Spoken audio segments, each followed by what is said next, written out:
1935 August 22 Karingachira പള്ളിയിൽ നടന്ന Malankara association യോഗം പൗലോസ് മാർ അത്താനാസ്യോസ് തിരുമേനിയെ മലങ്കര മെത്രാപ്പോലീത്തയായി തിരഞ്ഞെടുത്തു. പിന്നെ അങ്ങോട്ട് സമുദായ കേസുകളുടെ കാലമായിരുന്നു. സത്യവിശ്വാസം മുറുകെ പിടിച്ച് ദൈവാശ്രയത്തോടെ തിരുമേനി സഭാമക്കളെ സത്യവിശ്വാസത്തിൽ ഉറപ്പിച്ചു നിർത്തുവാൻ വലിയ പരിശ്രമം നടത്തി.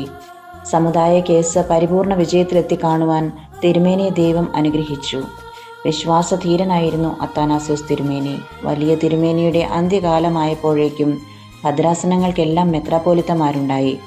അദ്ദേഹം ഭദ്രദീപം കൊളുത്തി ആരംഭം കുറിച്ച സിറിയൻ സൺഡേ സ്കൂൾ അസോസിയേഷൻ, പൗരസ്ത്യ സുവിശേഷ സമാജം, ദേറാകൾ, മലങ്കര വൈദിക സംഘം, മാർ ഗ്രിഗോറിയോസ് വിദ്യാർത്ഥി സംഘം, മലങ്കര മർത്തമറിയം സമാജം, മലങ്കര സിറിയൻ ക്രിസ്ത്യൻ ലീഗ് എന്നിവയുടെ എല്ലാം വളർച്ചയും അഭിവൃദ്ധിയും നേരിൽ കണ്ടാനന്ദിക്കുവാൻ സർവശക്തനായ ദൈവം അദ്ദേഹത്തെ അനുഗ്രഹിച്ചു. പരിശുദ്ധ സഭയിലെ സഹോദര മെത്രാപ്പോലിത്തമാരും റമ്പാച്ചന്മാരും വൈദികരും ശമാശന്മാരും തികഞ്ഞ ആദരവോടെയും വിധേയത്വത്തോടെയും വലിയ തിരുമേനിയുടെ അടുക്കൽ വർത്തിച്ചിരുന്നു. അദ്ദേഹത്തെ കാണുവാനും കൈമുത്തി അനുഗ്രഹം പ്രാപിക്കാനുമായി അനേകം വിശ്വാസികളും അദ്ദേഹത്തിൻ്റെ അടുക്കലേക്ക് എത്തിയിരുന്നു. വിനയത്തിന്റെ ഉത്തമ മാതൃകയായിരുന്നു അഭിവന്യ തിരുമേനി. അതീവ ഭക്തിയും പ്രാർത്ഥനയും നിറഞ്ഞ ജീവിതം നയിച്ച വലിയ തിരുമേനി നാനാജാതി മതസമുദായങ്ങളുടെ ആദരവ് നേടിയ പുണ്യാത്മാവാണ്.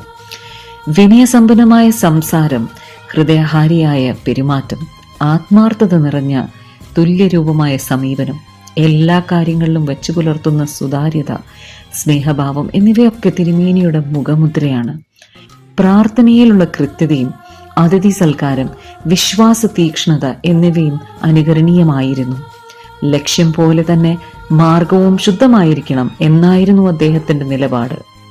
രാവിലത്തെ ഭക്ഷണം പാലും പഴവും, ഉച്ചഭക്ഷണം ഞവരേരി ചോറും എരിവില്ലാത്ത കറികളും, അത്താഴത്തിന് പാലും പഴവും, അതായിരുന്നു ഭക്ഷണ രീതി.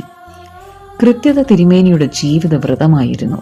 കൽപ്പനകൾ യഥാസമയം അയക്കുക, കത്തുകൾക്ക് കൃത്യമായ മറുപടി അയക്കുക, പണമിടപാടുകളിൽ കാർക്കശ്യം പാലിക്കുക, ഇവയൊക്കെയും അദ്ദേഹം വളരെയധികം ശ്രദ്ധിച്ചിരുന്നു.